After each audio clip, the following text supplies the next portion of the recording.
You're connecting with people. You're having a conversation. If it makes sense, your services, you'll bring it up. But with social media, you got to treat it like a party. It's not just buy my thing, buy my thing, buy my thing. It's connecting with people and doing that through your social strategy there.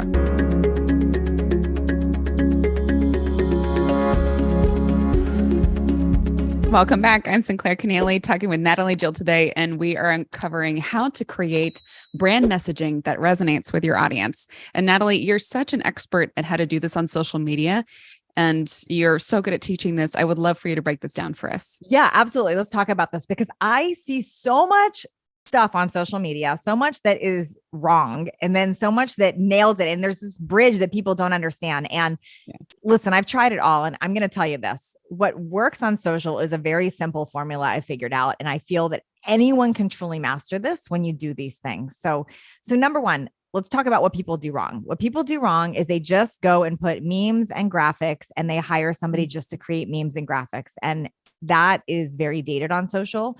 I mean, and even I've been guilty of that on some of my secondary pages because it just feels like you've got something up there, but it honestly does not move the needle on things. What moves the needle is when your audience, when you treat it like real live engaged audience, because they are behind the computer, behind the phone, and you get into what they are interested in so they feel seen, heard, and understood. And I know that was a lot. So let me explain that. Let me explain that a little bit more to the level. So let's say, you know that your person, and I'll use my brand that I built, Midlife Conversations. So my person is a midlife woman. She's typically about 50.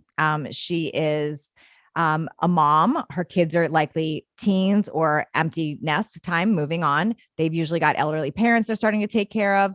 This woman, because I'm clear on the avatar, is likely drinking wine at night. She likely has some weight to lose. She's navigating that. She still wants to look good, but she's navigating hormone changes and menopause and perimenopause and all that. Okay. Why did I say all that? I said all that because the content I would put out on social is not just, here's how to fix your hormones. Here's how to lose the weight. Here's how to do this. The content I'm going to be putting out is stuff that's going to relate to and engage that person's life, meaning funny things about hot flashes, funny things about raising a teenage kid, stuff about navigating those hormone changes, stuff about the wine that I want to drink at night to feel better. So it's reeling them in on interest. So you're becoming friends with them. You're creating relatability. And then once they're in and they trust you and like you and resonate with you, now it's a lot easier to transition to what it is you can help them with.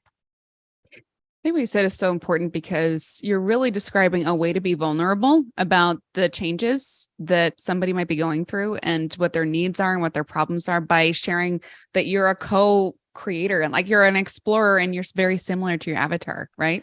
Yes, because a lot of people on social, they just want to position themselves as an expert. And I got it. The expert part's important, but where the vulnerability is, where the connection and the relatability is when somebody sees you as an equal that's walking through or walked through what they're currently going through. When we position ourselves too high as an authority, that creates a disconnection. So authority is important, but you want to show that you're a relatable human. Now, what I do see people doing, which is also a little better, but it's not ideal, is they'll start a post with real share here, authentic share, a vulnerable share. And that's not what I suggest. I suggest just jumping in and being that, not saying, hey, warning, vulnerable share here, or this, that right away screams, I heard I should do this in marketing, but instead just share. Yeah. It's very performative, right? Yes. Yeah. Very performative. So just share. So I will tell you, more people come into my pages when I speak into things that they're relating to versus just teaching out. Now, teaching out's important, but honestly, you want to get in there and relate to them. That's what's going to bring people in and want to connect with you more. Yeah. So often I see people doing one or the other really well, being accessible and relatable, but overemphasizing that or just talking about how credible and smart they are. And what I love about your work and how you teach people how to do this is that it's really about them both in equal measure, right? Yes. Which, speaking of that, credentials, and people don't want to hear this, but I'm going to tell you anyway, credentials don't matter on social. They just don't. People want to know what's in it for them. They want to know the problem you solve. I help you what? I help you what without the what? Or I help you what? Like, leave it there. But when we get into, I have all these credentials, I'm best-selling author and this and that and this and that, it doesn't matter because there's not a what's in it for them. So good. Love it. Yeah. So leading with that. And then just a few little nuances that I'm going to add on social. Stay with the times. Things like to move quick on social media. Now people like clear, they want bright colors, they want attractive. When I say attractive, I don't mean filtered, photoshopped, all that. I'm not talking about that. I'm just talking about make sure your videos, your posts are appealing. I can't tell you how many times I see the fuzziness or it's unattractive. People don't want to see that. They're going to just scroll right by. Make something that's visually appealing, and that's also going to reel people in. And that doesn't mean being inauthentic or glamorous. If you're not glamorous, don't be glamorous, right? Exactly. But clean is good. Mm-hmm. Clean is good. It's a good story. Yeah, we'll take Brush the hair. Great. Any last thoughts on creating brand messaging that resonates with your audience? Honestly, just be real. It's just literally being real. Think, what would I want to hear? If I'm that person, what would I want to hear today? How can I make my audience feel seen, heard, and understood? And think friendship.